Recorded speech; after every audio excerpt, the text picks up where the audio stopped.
ये क्वेश्चन देखते हैं। Two blocks of masses 10 kg and 4 kg are connected by a spring of negligible mass and placed on a frictionless horizontal surface. An impulse gives velocity of 14 meter per second to heavier block in the direction of lighter block.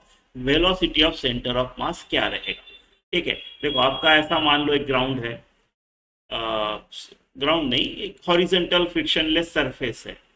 इस surface के ऊपर आपके पास दो block है, एक है 10 kg का और एक है आपका 4 kg का। ये दोनों जोड़े गए हैं स्प्रिंग के साथ, है ना, और इसको एक इनिशियल इंपल्स दिया गया है जिसकी वजह से इसको मिल गई 14 मीटर पर सेकंड की वेलोसिटी। ठीक है, ठीक है। वेलोसिटी ऑफ सेंटर ऑफ मास क्या रहेगा?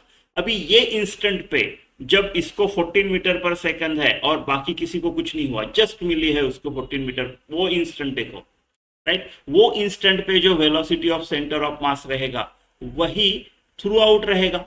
अब ये थ्रू आउट यानी मैं कब की बात कर रहा हूं, जैसे देखो इसको पहले 14 मीटर पर सेकंड का मिलेगा, ये ऐसा जाएगा, इसकी वजह से स्प्रिंग होगा कंप्रेस, है ना, स्प्रिंग कंप्रेस होगा। अगर स्प्रिंग कंप्रेस हुआ तो वो स्प्रिंग फोर्स एक्सर्ट करेगा, अपनी ओरिजिनल पोजीशन लाने की कोशिश करेगा, उसकी वजह से ये जो है इसकी वेलोसिटी बढ़ेगी, राइट। अब देखो ये अपोजिट डायरेक्शन में लग रहा है, यानी इसकी वेलोसिटी कम करेगा, वो ये डिसेलरेट होगा या एक्सेलरेट होगा, ऐसा चलते जाएगा। कब तक?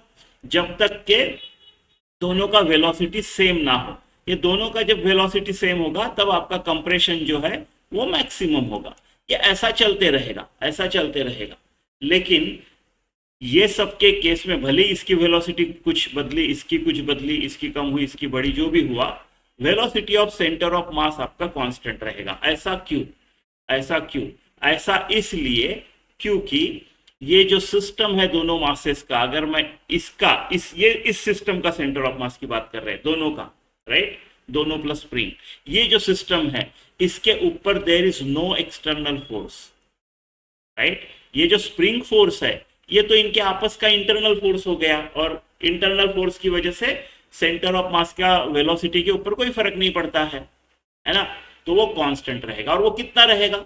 आपको पहले इंस्टेंट का पता है, जब जस्ट इसको मिला था इसका जीरो था वो टाइम पे, जब इसको जस्ट अभी इंपल्स मिला है, कुछ होना शुरू नहीं हुआ है, इसको 14 मीटर पर सेकंड है, इसका जीरो है, वो वाले टाइम पे जो रहेगा वही थ्रू आउट रहेगा। तो वो वाले टाइम का तो मैं निकाल सकता हूँ 10 kg इंटू 14 मीटर पर second plus 4 kg into 0 divided by total mass 14, तो ये 140 बाय 14। अब ये जो है आपका 10 मीटर पर सेकंड, ये थ्रू आउट रहेगा क्योंकि एक्सटर्नल फोर्स नहीं है। Internal forces do not affect velocity of centre of mass, motion of centre of mass, option C.